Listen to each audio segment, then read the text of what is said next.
Good morning. It's 7 o'clock. Welcome to the ICRT Morning Report. I'm Nancy Sun with Clifford Chu. In Taiwan, the Ministry of National Defense says a Navy tank landing ship will transport post-Typhoon Haiyan relief supplies to the Philippine city of Cebu later today. In world news, U.S. Secretary of State John Kerry is defending a historic nuclear deal struck with Iran early yesterday.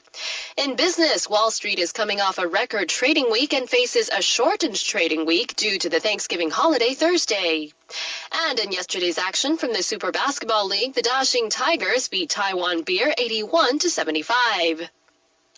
And now looking at the weather across Taiwan, according to the Central Weather Bureau, we can expect mostly cloudy skies and scattered showers island-wide, with a high of 19 in Taipei, a high of 22 in Taichung, and a high of 26 in Kaohsiung. Current temperatures now, Taipei 18, Taichung 20, and Kaohsiung 22. Good morning. The Ministry of National Defense says a Navy tank landing ship will transport post-Typhoon Haiyan relief supplies to the Philippine city of Cebu later today. Defense officials say it will take 4 days for the Chongho to travel 900 nautical miles from Zuoying Navy Base to the central Philippine city. It will be the first time an ROC Navy vessel will have visited the Southeast Asian country since 1975, when the Navy helped transport Vietnamese refugees to Subic Bay in 1975.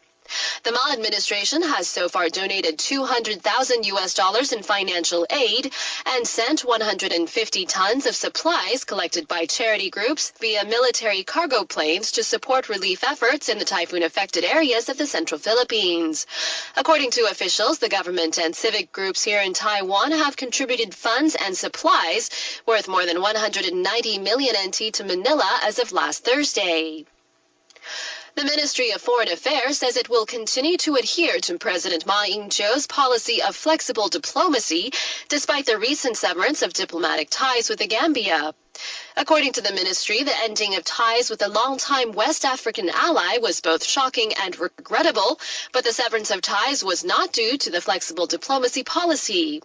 Ministry officials say the break in ties occurred despite frequent interactions between the two countries and despite the lack of any signs of anomaly in bilateral relations. The statement follows an investigation into the decision by the Gambian President Yahya Jammeh to cut ties with Taiwan. Foreign Office officials say they have found no evidence the Gambia cut ties in favor of Beijing, nor any proof that Beijing offered the African country any incentives to sever ties with the island. The report attributed the breakup to a personal decision by the Gambian president and his misunderstandings about the Republic of China government in the process of seeking financial aid. President Ma Ying-jeou yesterday described the KMT as a responsible party, saying he will continue to work to make Taiwan stronger and more prosperous. Ma made the comments at an event celebrating the 119th anniversary of the Chinese Nationalist Party. Speaking at the ceremony at Taipei's National Sun Yat-sen Memorial Hall, Ma says although some of his policies have not been perfect, they were designed to lead the island forward. Ma also paid tribute to KMT founder Dr. Sun Yat-sen. And staying with politics, DPP Chairman Su Jin-chang yesterday called on the Ma administration to stand up to Beijing, saying if he fails to do so, Taiwan's sovereignty will be trampled upon. The statement comes after China announced a new East China Sea air defense identification zone, which includes islands claimed by Taiwan, Japan, and China. Su described Beijing's new air defense identification zone as an act of provocation towards both Taiwan and Japan, and one that is aimed at expanding its national sovereignty to include the disputed Diaoyutai Islands, which are governed by Japan. According to the National Security Council, the Ma administration will stay in close contact with other concerned countries to ensure stability and peace in the region. The head of the Chinese Professional Baseball League Commissioner, Huang Rentai, has admitted his office has acted too slowly on allegations of game-fixing attempts in the just-concluded Asia Series. According to Huang, his office failed to take immediate action about the alleged attempt to throw a semi-final game and only acted after the incident was reported in the Australian media. In a prepared statement, Huang admitted the league was informed of the attempt to fix the November 18th semi-final game between Australia's Canberra Cavalry and the Samsung Lions of South Korea. The statement went on to say the league was alerted by the Australian Baseball League before the start of the game that Cavalry catcher Matt Blazinski had been approached with a $30,000 bribe to help through the game by at least 7 runs. However, league officials have admitted forgetting to inform Huang of the allegations. He has described that failure as a grave mistake. The Criminal Investigation Bureau says it is now working with Taichung police on the case. China's top negotiator with Taiwan, Chen Deming, is scheduled to arrive tomorrow for an 8-day visit, during which he will head a trade delegation on a tour to 9 cities and counties. According to the Straits Exchange Foundation, the president of the Association for Relations Across the Taiwan Straits and his delegation is also scheduled to meet with local KMT government chiefs.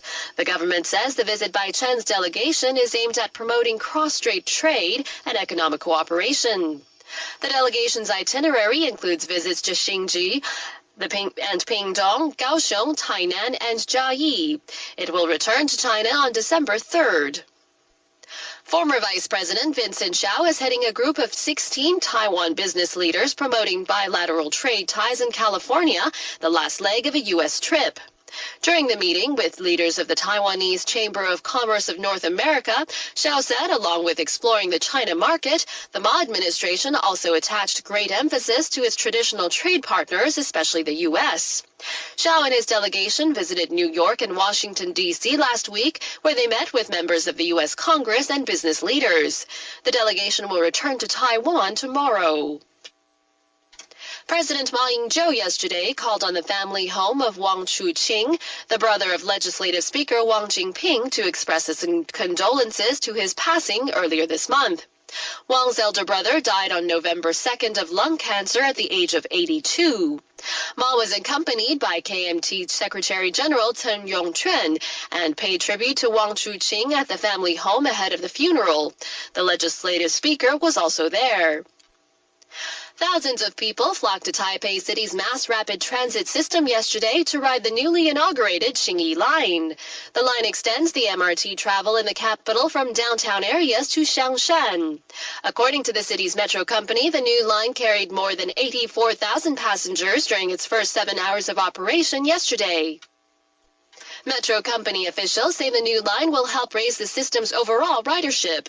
The new east-west line follows Xingyi Road starting at Chiang Kai-shek Memorial Hall and running through stations at Dongmen, Da'an Park, and the Taipei 101 and World Trade Center. And finally, the Taipei City Zoo says panda cub Yuanzai will make her first public appearance on January 6th to 8th. According to the zoo, Yuanzai is growing up well, starting to explore an outdoor environment, and is enjoying life outside, indicating that she is physically and mentally fit to be introduced to visitors.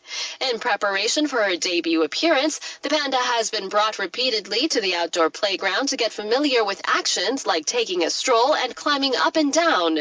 Yuanzai was born at the zoo on July 6th. And now looking at the weather across Taiwan, according to the Central Weather Bureau, we can expect mostly cloudy skies and scattered showers island-wide with a high of 19 in Taipei, a high of 22 in Taichung, and a high of 26 in Kaohsiung. Current temperatures now, Taipei 18, Taichung 20, and Kaohsiung 22. In international news, U.S. Secretary of State John Kerry is defending a historic nuclear deal struck with Iran early yesterday. Lorna Shattuck reports from Washington. The landmark accord signed in the small hours in Geneva will temporarily freeze Iran's nuclear program and lay the foundations for a more wide-ranging agreement later. The deal sees Iran halt the installation of new centrifuges to enrich uranium, and the amount and type of uranium it is allowed will be capped. In return, Tehran will receive modest relief on some trade sanctions and access to some of its frozen currency accounts overseas. It's a victory for the Obama administration, which, it's now been revealed, held secret bilateral talks with the Iranians earlier in the autumn to develop ideas that would become part of the final agreement. The US president has hailed the deal as the most significant and tangible progress of a long diplomatic effort, and the Iranian foreign minister says he hopes the agreement will lead to a restoration of trust between the two countries. Secretary of State John Kerry told ABC's This Week that Israel will be more secure as a result of the deal, but a number of members of Congress are sceptical. Politicians in the US Congress have recently been considering new sanctions against Iran and still show every sign of going ahead with them. For ICRT News in Washington, I'm Lorna Shattuck. Meanwhile, Israeli Prime Minister Benjamin Netanyahu has called the deal over Iran's nuclear program a historic mistake.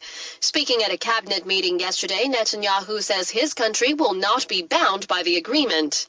His comments came as it was revealed that the U.S. and Iran held top-secret negotiations for months before the Geneva discussions began. Netanyahu says that the deal undoes the effects of sanctions and will allow Iran to continue to enrich uranium. The international community has demanded that Iran cease all uranium enrichment. Now, for the first time, the international community has formally consented that Iran continue its enrichment. Iran is taking only cosmetic steps, which it could reverse easily within a few weeks. And in return, sanctions that took years to put in place are going to be eased. That was Israeli Prime Minister Benjamin Netanyahu. Egypt's interim president has signed into law new rules on holding protests, which human rights groups have condemned as repressive. The final version of the law has yet to be issued, but reports say it requires permission from the police in advance before protests can be held. Mass protests have led to the toppling of 2 presidents in the past 3 years in Egypt. The law was signed as more protests took place in several cities. Thousands of supporters of deposed President Mohamed Morsi gathered in Cairo and elsewhere. They were marking 100 days since security forces broke up sit-ins calling for his reinstatement, violence which saw hundreds killed. Meanwhile, Egypt has told Turkish ambassador to leave the country a day after the Turkish leader called for ousted President Mohamed Morsi to be freed. On Friday, Turkish leader Recep Tayyip Erdogan repeated his criticism of the July overthrow of Morsi and urged the Egyptian authorities to free him. Egypt's foreign ministry accused Erdogan of provocation and interfering in Egypt's internal affairs. Responding to Cairo's decision to expel its ambassador, Turkey also announced the downgrading of ties and barred the Egyptian ambassador. Afghanistan's President Hamid Karzai wanted to wait on a deal that would keep thousands of American soldiers in the country. AP correspondent Patrick Quinn reports. Afghanistan's president is again saying that he will not sign a security deal with the United States until after next April's presidential elections in Afghanistan, ignoring a recommendation by an assembly of Afghan elders and leaders that he sign the bilateral security agreement with the United States by the end of the year. The deal under discussion may see 15,000 foreign troops remain in after 2014, although the U.S. says it has not taken a decision on that presence.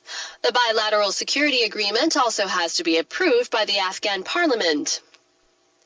Heavy clashes between Syrian troops and rebels trying to break a government siege in the suburbs of Damascus have killed at least 160 fighters over 2 days. The intense fighting in the eastern Ghouta area began on Friday when several rebel groups attacked government forces. There was no word on the battle from government media. Sources say more than 160 fighters were killed Friday and Saturday, including 100 rebels. Meanwhile, Syrian government airstrikes have killed at least 40 people in and around the city of Aleppo. In one attack, warplanes are reported to have targeted rebel positions in Aleppo itself, but missed and hit a vegetable market instead, killing 15. State TV said fighter aircrafts targeted gatherings of terrorists in the city, killing many. There are also reports that the government's reconciliation minister has survived an assassination attempt. In other news from Syria, a new report says more than 11,000 children have died in the country's civil war in nearly 3 years.